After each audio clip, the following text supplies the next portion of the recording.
কেমন হবে বলেন তো যদি এই শাড়িগুলো কেটে আমি লেহেঙ্গা স্কার্ট এগুলো বানাই। শাড়িগুলো কেটে কেটে কিছু তো একটা বানাবোই, তবে আমি সারাটা দিন কি কি করি সেগুলোরই একটা ভিডিও আজকে আপনাদের সাথে শেয়ার করব। তো খুব সকাল সকাল আমি ঘুম থেকে উঠি, আর ঘুম থেকে উঠে আমার প্রথম কাজ হলো বসে থাকা। জানালার পাশে বসে থাকি, এদিক ওদিক তাকাই, কি দেখি আমি নিজেও জানি না, তবে সকালের ওয়েদারটা দেখতে অনেক ভালো লাগে। বাড়িতে সবার আগে আমি ঘুম থেকে উঠে অল্প কিছুক্ষণ সময় পাই নিজেকে সময় দেওয়ার জন্য। একটু পরেই তো সংসারের কাজে হাত লাগাতে হবে, তবে এই সময়টুকুর মধ্যে আমি হাঁটতে হাঁটতে বেলকনিতে আসি, সবার ছাদ বাগান দেখি, মাঝে মাঝে পাখিদেরও দেখা পাই, নিজের মাথায় যা মন চায় তাই চিন্তা ভাবনা। সকালটা আমার অনেক সুন্দর লাগে। তো যাই হোক, কয়েকদিন থেকে রাতে এত গরম লাগছে যে আমরা বিছানায় শুইতেই পারিনি, ফ্লোরেই শুয়েছিলাম। তো সকালের দিকে আবহাওয়াটা ঠান্ডা থাকায় বুড়িকে আমি বিছানায় তুলে দিই। গরমের অত্যাচারে একটা রাতের মধ্যে আমরা 3-4 জায়গায় ঘুরে ঘুরে ঘুমাই, মানে রাতে যে জায়গায় ঘুমাই সকালে উঠে দেখবো আমরা আরেক জায়গায় শুয়ে আছি। সকালবেলায় ওয়েদারটাও ঠান্ডা থাকে, আবার কলের পানিও ঠান্ডা থাকে, ফ্রেশ হতে কি যে ভালো লাগে। এত বেশি গরম যে মনে হচ্ছে পানি নাড়তেই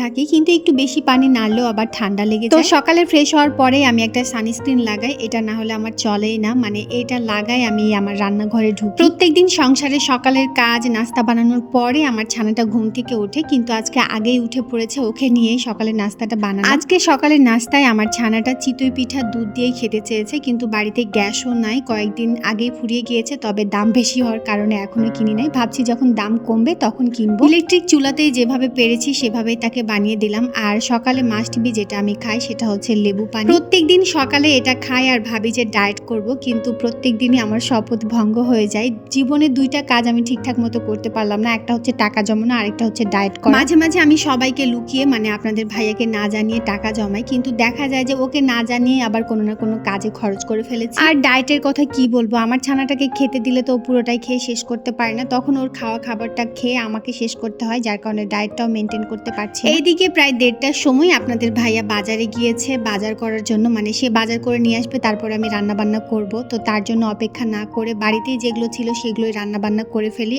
আর তার মধ্যে সে বাজার করেও নিয়ে চলে আসে। আপনাদের ভাইয়ার সাথে আমার বেশিরভাগ ঝগড়া হয় এই বাজার করা নিয়ে। যেদিন বাজার ফুরিয়ে যায় সেদিন ঘুম থেকে উঠতে বাজারে যেতে দুপুর করে দেয়, আর এই জন্য আমার তার সাথে ঝগড়া হয়ে যায়। যাই হোক, সংসারের সমস্ত কাজ কমপ্লিট করার পরে আমি আমার এই সেলাই, তারপরে নিজের শখের কাজগুলো করি। তো এই শাড়িগুলো অনেক দিন থেকে জমে আছে বাড়িতে, পরাই হয় না, তো ভাবছি এগুলো দিয়ে কেটে কুটে কিছু একটা বানাবো। কি বানালে বেশি ভালো লাগবে দেখতে এটা কমেন্ট করে বলবেন, আর আমার ভিডিওগুলো ভালো লাগলে আমার সাথেই থাকবেন।